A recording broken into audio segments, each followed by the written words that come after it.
Tingnan mo naman yung mga dahon na yan, guys.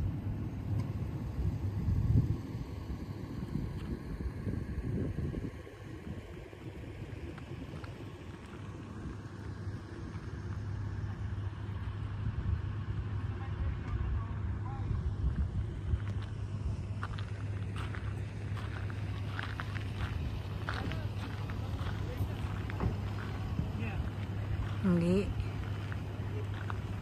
Talaga pag may ano, hindi mo iiwanan kasi nasa grupo ka. May nasisira. Kanina, yung gulong ni VJ pumutok. Naayos.